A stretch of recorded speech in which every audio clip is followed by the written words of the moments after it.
Hey, what's up guys? Gons here for the Face Like the Sun YouTube channel. Just a quick video, an update on the news about cosmic breakthrough. Physicists detect gravitational waves from violent black hole merger. And we heard about the rumors that they're going to announce this a few weeks ago, and here they are, the big announcement. They're saying that it will inaugurate a new era of astronomy in which gravitational waves are tools for studying the most mysterious and exotic objects in the universe. And what's interesting is that these claims are in direct contradiction to some of the claims made by the Electric Universe people.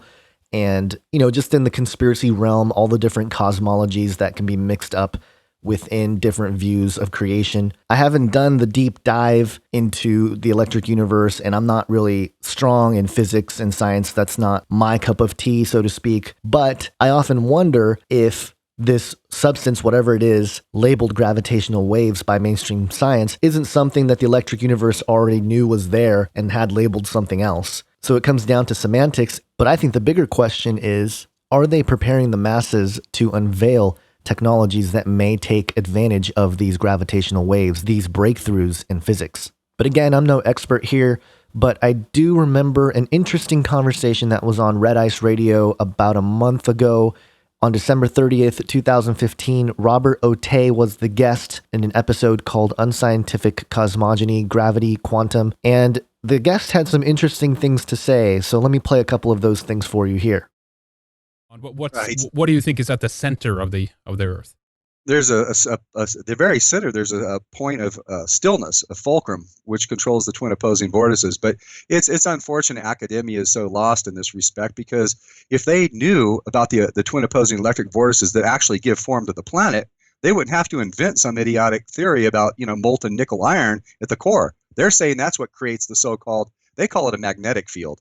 In the electric universe, there are no magnetic fields. It's only electric lines of force. So they've got it wrong there even. In the electric universe model, electricity is the only force that there is. Magnetism would be, there's cubes of space that control spheres and ring systems. The cathode planes of those cubes would be called magnetic stillness.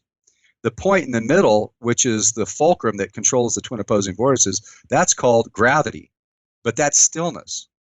So, I don't want to use the term gravity because it's pointless. It should have been aborted a long time ago, but even people like Walter Russell retain the term, and they shouldn't have.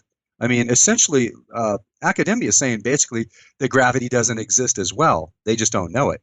When they say something like, that the electrical force is 10 to the minus 37th, the gravitational force is 10 to the minus 37th weaker than the so-called electrostatic force, then they're essentially saying it has no force at all, because 10 with 37 zeros behind it is actually impossible for any of these eggheads to even visualize. There's no human that can understand what 10 to the 37th even is.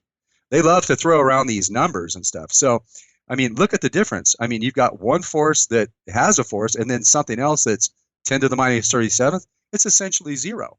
They're just not saying it, And this is really the unfortunate thing about academic science, is it's totally materialistic reductionism.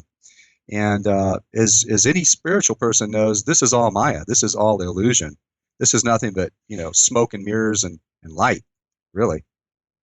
So I wanted to bring up the question here. Who do you believe? The mainstream scientific community that's telling us they've made breakthroughs and they've detected gravitational waves from violent black holes? Or the Electric Universe model, which has a different explanation for gravity altogether? And if you start throwing in the spiritual dimension as part of the conversation or discussion, and some of the biblical models of cosmology and creation itself, we can then start to parse out what might be true, what might be false about these opposing views. So that's it, just a short video talking about that.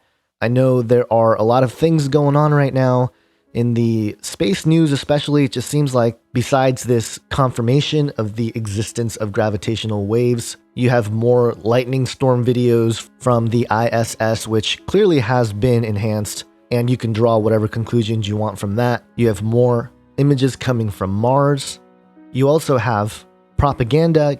The band OK Go releases a song called Upside Down and Inside Out in a music video that was filmed in zero gravity in Russia, just to get people used to the idea of the whole space thing. And finally, the news that hundreds of galaxies hidden behind Milky Way discovered, and it's a huge deal here where they're saying that there was a pocket of galaxies, I think they said 880 something galaxies that were discovered. So again, why all the focus and information about space?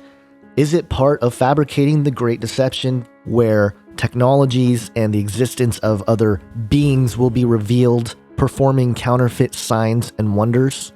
We'll just have to wait and see, but I did want to touch on a couple of these news items out there this week because it just feels like there's so much going on, and this is apart from all the civil unrest that's happening and the technological revolution that I often refer to continuing to develop. So that's it, guys. Hope you guys have an awesome day. God bless.